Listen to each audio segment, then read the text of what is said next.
This is Mac OS Ken. Positive notes on Apple, news on Apple's mixed reality plans, and where on earth was iPhone's first satellite save? It is Monday, the 5th of December, 2022.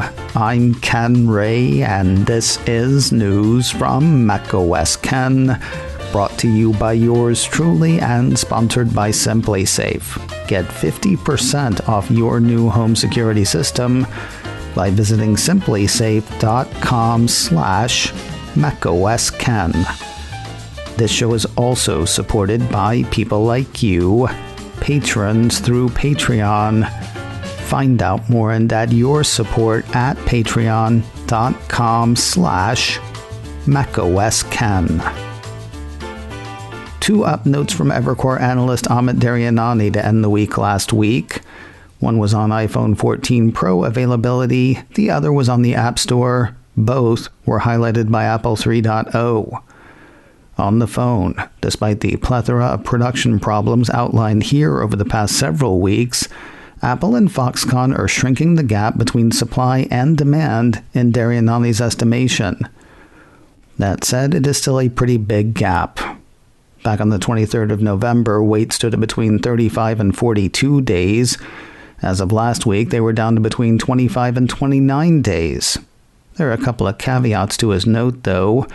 The first, waits in Japan are still pretty long, standing at about 39 days.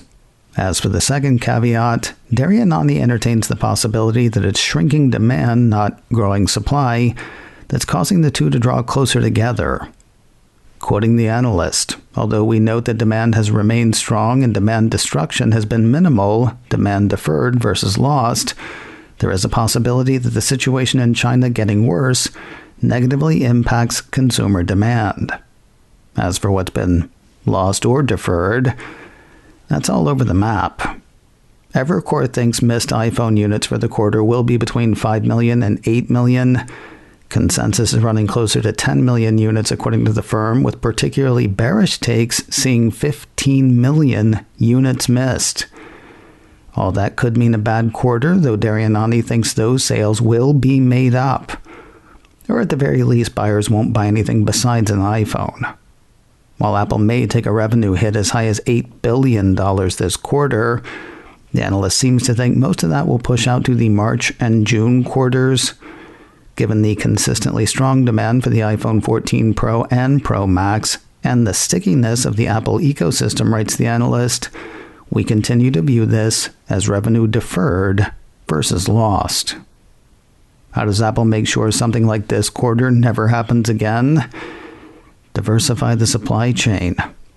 A piece over the weekend from the Wall Street Journal, highlighted by Apple Insider, indicates that the Cupertino company is getting serious about that. The report on the report says Apple has accelerated plans to move some production from China to other countries, with India and Vietnam named as the primary beneficiaries. The piece says Apple is now reportedly informing suppliers to plan more actively for assembly elsewhere in Asia, including those two countries. This is something for which Apple watchers have called for a long time, though indications are that the cluster thing around iPhone City has sped that up. There are difficulties doing it, though.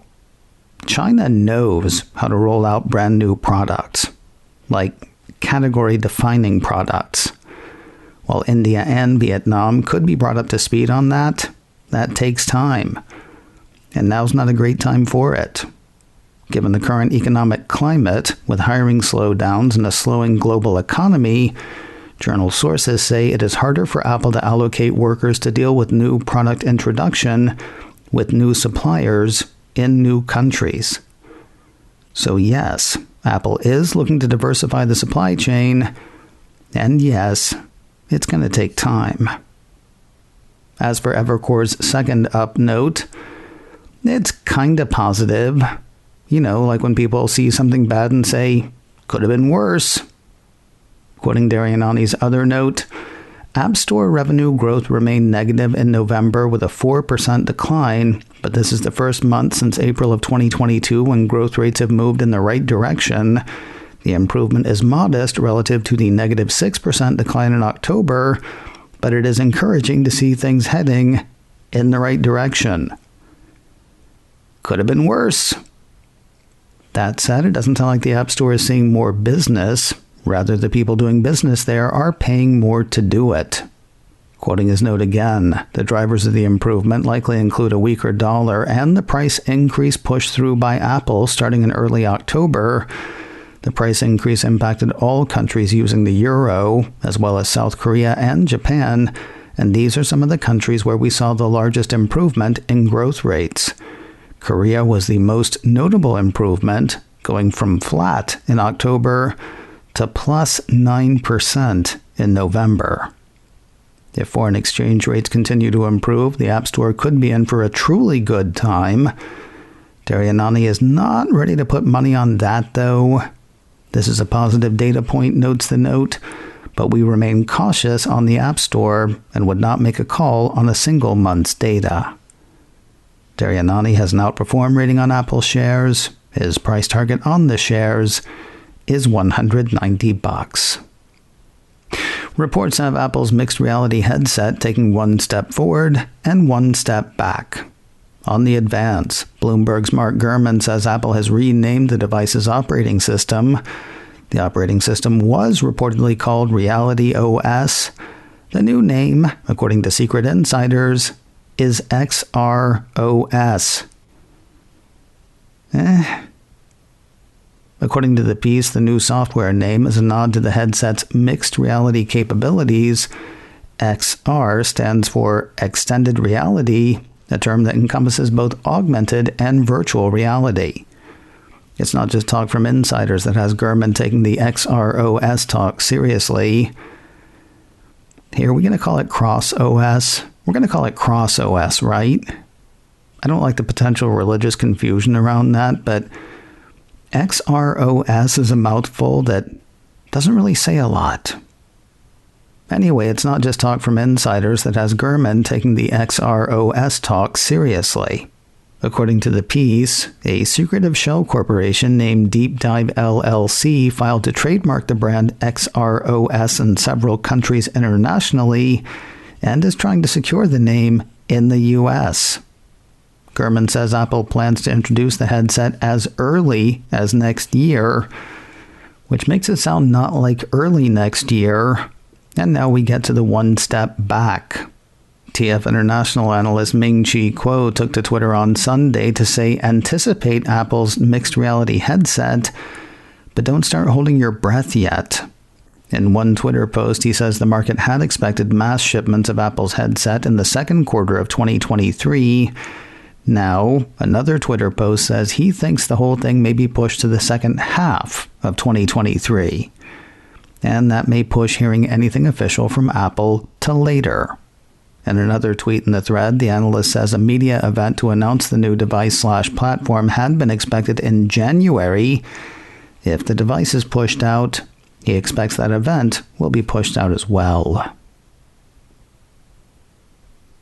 More news in a moment, but first a word from Simply Safe, the right way to protect your home and sponsor of today's show. It is that time of year. Time for FedEx, UPS, the Postman, and Amazon to beat a path to your door. Coming up behind them, though, porch pirates. This time of year, property crimes like burglaries and package thefts spike across the country. That is why the good people at Simply Safe Home Security are offering 50% off their award-winning security system, so you can enjoy advanced security and greater peace of mind this holiday season. You know a lot of the reasons I love Simply Safe. I love the customization. You pick just what you need to keep your home safe. Because who knows your home better than you? You also set it up yourself, which is simple. Took me less than an hour to get my sensors, keypad, and base station up and running. Not that you're completely on your own. For less than $1 a day, the Simply Safe team keeps an eye out for issues 24/7, sending emergency services as soon as they are needed. Don't miss your chance for massive savings on a great security system. Get 50% off any new system at simplysafe.com/macOSKen today. This is their biggest discount of the year. SIMPLI. That's simplysafe.com/macOSKen. There's no safe like SimpliSafe. A sign of life for Apple's high-yield savings account. In October, says a piece from Mac Rumors, Apple announced that Apple Card users would soon be able to open a new high-yield savings account from Goldman Sachs and have their daily cash back rewards automatically deposited into it with no fees, no minimum deposits, and no minimum balance requirements. Since then, nothing. Until Friday. That's when Mac Rumors ran its piece saying that Goldman Sachs had updated its Apple Card customer agreement with a mention of the savings account feature. What it does not mention is when, unless you count upcoming as when. According to the report, the savings account was listed in the release notes for the iOS 16.1 release candidate, but didn't end up launching with that update. The savings account has not been present in any iOS 16.2 betas, so it's unclear when it'll become available. Look for the Apple TV Plus series Surface to resurface. Apple Insider says the psychological thriller has been picked up for a second season. Starring and executive produced by Gugu Mbatha-Raw, the show's first season told the story of Sophie, a woman trying to piece her life together in the face of extreme memory loss following what appeared to be a suicide attempt. Season 2 will take Sophie to London as she looks deeper into her past. Viewers can follow along, though there's no telling when. While all 8 episodes of Season 1 are available to stream now, there's no announced time frame for the second season's release.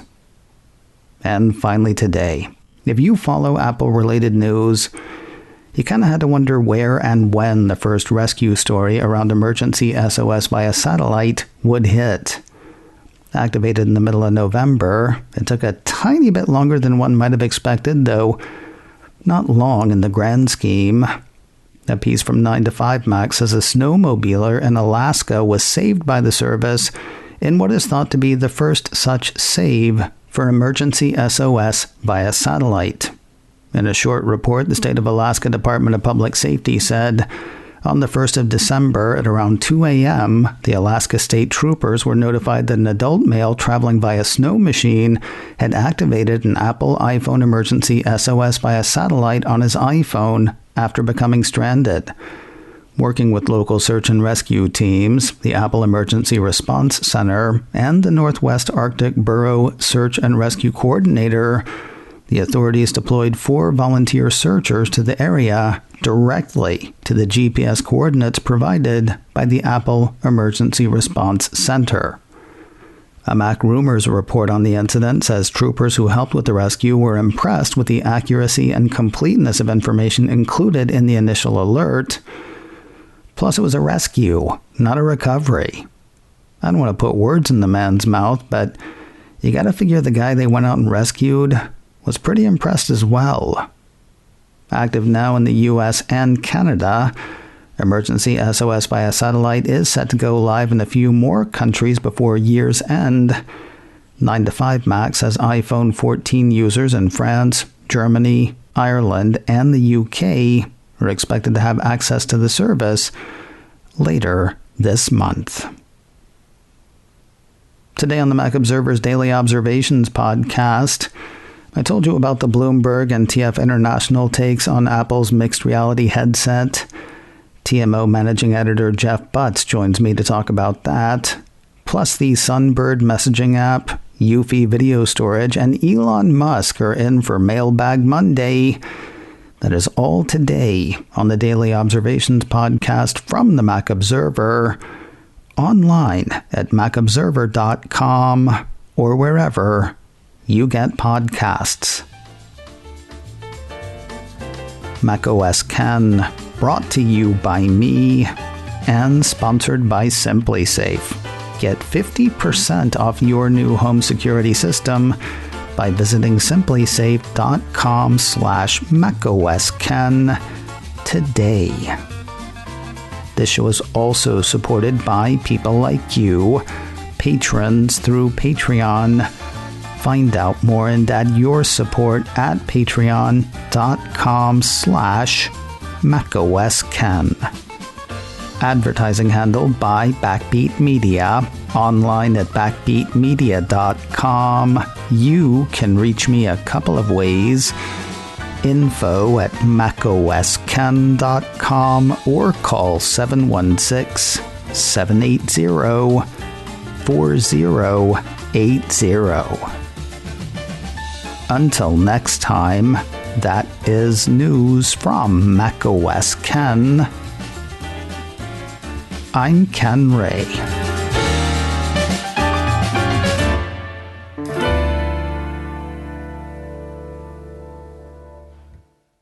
Ciao.